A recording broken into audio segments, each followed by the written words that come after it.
అందరికీ నమస్కారం. కదులుతున్న కారుని చూడండి లేదా పైకి ఎత్తిన ఒక సుత్తిని ఊహించుకోండి. మన చుట్టూ జరిగే ప్రతి పని వెనుక శక్తి దాగి ఉంటుంది. ఈరోజు మనం శక్తికి సంబంధించిన రెండు ముఖ్యమైన రూపాల గురించి తెలుసుకోబోతున్నాం. అవే గతిశక్తి మరియు స్థితిశక్తి. అసలివి రెండు మన భౌతిక ప్రపంచాన్ని ఎలా నడిపిస్తున్నాయో రండి కలిసి తెలుసుకుందాం. సరే, అసలు విషయంలోకి వెళ్లే ముందు ఒక్కసారి ఈ ప్రశ్న గురించి ఆలోచిద్దాం. నెమ్మదిగా వెళ్తున్న సైకిల్ను ఆపటం చాలా తేలిక కదా, కాని అదే సైకిల్ చాలా వేగంగా వెళ్తుంటే దాన్ని ఆపటం ఎందుకు అంత కష్టమవుతుంది? దీని వెనక ఉన్న అసలు కారణమేంటి? ఆ రహస్యం చలనంలోనే, అంటే కదలికలోనే దాగి ఉంది. సరే, ఆ రహస్యమేంటో ఇప్పుడు వివరంగా చూద్దాం. మనం మొదటగా మాట్లాడుకోబోయే శక్తి గతిశక్తి.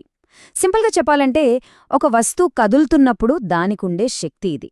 అందుకే ఆ సైకిల్ ఎంత వేగంగా వెళ్తే దానికి ఎంత ఎక్కువ గతిశక్తి ఉంటుందన్నమాట. దీన్ని మనం సరిగ్గా నిర్వచించాలంటే గతిశక్తి అంటే ఒక వస్తువు దాని చలనం, అంటే దాని కదలిక వల్ల పొందే శక్తి. ఇంగ్లీష్లో దీన్ని కైనెటిక్ ఎనర్జీ అంటారు.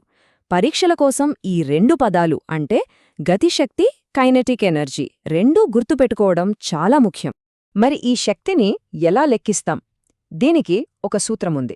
అదే KE = ½ mv². ఇక్కడ m అంటే మాస్, అంటే వస్తువు యొక్క ద్రవ్యరాశి. ఇక v అంటే వెలాసిటీ, అంటే దాని వేగం.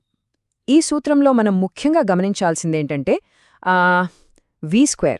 దీనర్థమేంటంటే ఒక వస్తువు వేగాన్ని రెట్టింపు చేస్తే దాని గతిశక్తి ఏకంగా 4 రెట్లు పెరుగుతుంది. ఇది చాలా ఆసక్తికరమైన విషయం. ఇప్పుడు ఈ సూత్రం నిజంగా ఎలా పనిచేస్తుందో చూద్దాం. దీనికోసం మనం ఒక ఉదాహరణ తీసుకుని దాన్ని స్టెప్ బై స్టెప్ విశ్లేషిద్దాం. సరే, ఈ లెక్కను మనం దశలవారీగా చూద్దాం.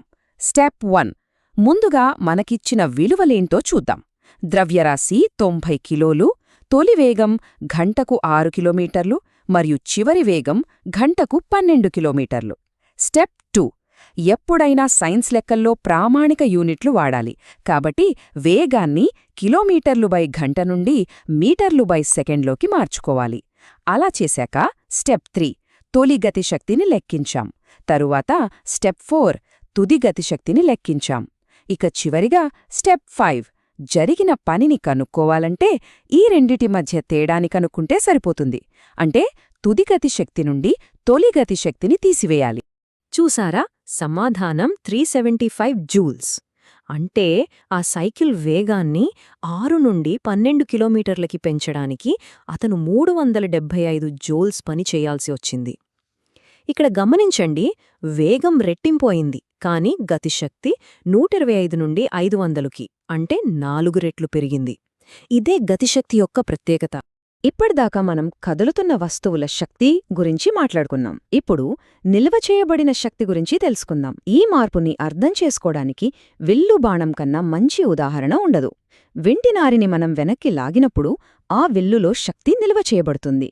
ఈ రెండింటి మధ్య తేడా చూడండి. వింటినారిని కొద్దిగా లాగితే విల్లులో తక్కువ శక్తి నిల్వ ఉంటుంది, దాంతో బాణం దగ్గర్లోనే పడిపోతుంది.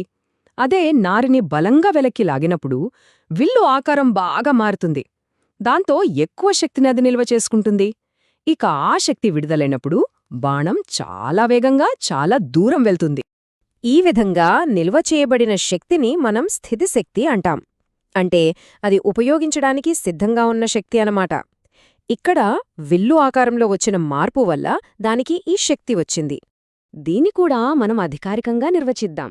స్థితిశక్తి అంటే ఒక వస్తువు దాని ఆకారం వల్లగాని లేదా దాని స్థానం వల్లగాని పొందే శక్తి. ఇంగ్లీష్లో దీనిని పొటెన్షియల్ ఎనర్జీ అంటారు. అంటే ఆ వస్తువుకు ఎంత పొటెన్షియల్ ఉందో చెప్పే శక్తి ఇది. మన చుట్టూ దీనికి చాలా ఉదాహరణలు కనిపిస్తాయి. ఒక రబ్బర్ బ్యాండ్ను సాగదీసినప్పుడు దానిలో స్థితిశక్తి నిల్వ ఉంటుంది. వదిలేస్తే అది మళ్లీ గతిశక్తిగా మారుతుంది. అలాగే బొమ్మ కారుకు కీ తిప్పినప్పుడు లోపల ఉన్న స్ప్రింగ్లో శక్తి నిల్వ ఉంటుంది. ఇక ఒక సుత్తిని మేకు కొట్టడానికి పైకి ఎత్తినప్పుడు దాని స్థానం వల్ల దానికి స్థితిశక్తి వస్తుంది.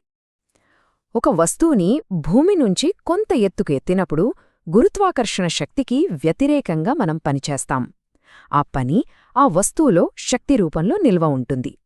దీన్నే గురుత్వాకర్షణ స్థితిశక్తి అంటాం. దీని సూత్రం Pe = mgh. ఇందులో m ద్రవ్యరాశి, g గురుత్వ త్వరణం మరియు h అంటే భూమి నుంచి ఎంత ఎత్తులో ఉందో అది. సరే, ఇప్పుడు ఈ సూత్రాన్ని కూడా ఒక ఉదాహరణతో అర్థం చేసుకుందాం. గురుత్వాకర్షణకు వ్యతిరేకంగా ఒక వస్తువును పైకి ఎత్తినప్పుడు అది ఎంత శక్తిని పొందుతుందో ఇప్పుడు లెక్కిద్దాం. ఈ లెక్క చాలా సులభం. మనకు దిమ్మె ద్రవ్యరాశి 2 కిలోలు అని ఇచ్చారు. దాన్ని 2 మీటర్ల ఎత్తుకు ఎత్తారు. గురుత్వ త్వరణం విలువ 9.8 మీటర్/సెకండ్² అని మనకు తెలుసు. ఇప్పుడు ఈ 3 విలువలను నేరుగా Pe = mgh సూత్రంలో పెడితే సరిపోతుంది. ఈ లెక్క చేసిన తర్వాత మనకు సమాధానం 39.2 జౌల్స్ అని వస్తుంది. దీని అర్థమేంటంటే ఆ 2 కిలోల దిమ్మెను 2 మీటర్ల ఎత్తుకు ఎత్తడం ద్వారా మనం దానిలో 39.2 జౌల్స్ శక్తిని నిల్వ చేశాం. ఒకవేళ దాన్ని అక్కడ్నుండి వదిలేస్తే ఈ స్థితిశక్తి అంతా గతిశక్తిగా మారి కింద పడుతుంది. ఇప్పటిదాకా మనం గతిశక్తి, స్థితిశక్తి గురించి విడివిడిగా తెలుసుకున్నాం కదా. ఇప్పుడు ఈ రెండింటి మధ్య తేడాని ఇంకా స్పష్టంగా అర్థం చేసుకోవడానికి వాటిని పక్కపక్కన పెట్టి పోల్చి చూద్దాం. ఈ పట్టిక మొత్తం విషయాన్ని చాలా క్లియర్గా చూపిస్తుంది. చూడండి, గతిశక్తి అంటే చలనశక్తి. ఇది ద్రవ్యరాశి, వేగం మీద ఆధారపడి ఉంటుంది. ఉదాహరణకి కదులుతున్న సైకిల్. మరోవైపు స్థితిశక్తి అంటే నిల్వ ఉన్న శక్తి. ఇది వస్తువు స్థానం లేదా ఆకారం మీద ఆధారపడి ఉంటుంది. ఉదాహరణకు పైకి ఎత్తిన సుత్తి. ఒకటి కదలికకు సంబంధించింది, మరొకటి నిల్వకు సంబంధించింది. సరే, ఈరోజు విశ్లేషణను ముగించే ముందు మీకోసం ఒక చిన్న ప్రశ్న. ఒక బంతిని పైకి విసిరామనుకోండి. అది పైకి వెళ్తూ గరిష్ట ఎత్తుకు చేరుకునే క్రమంలో దాని గతిశక్తికి, స్థితిశక్తికి ఏమవుతుంది?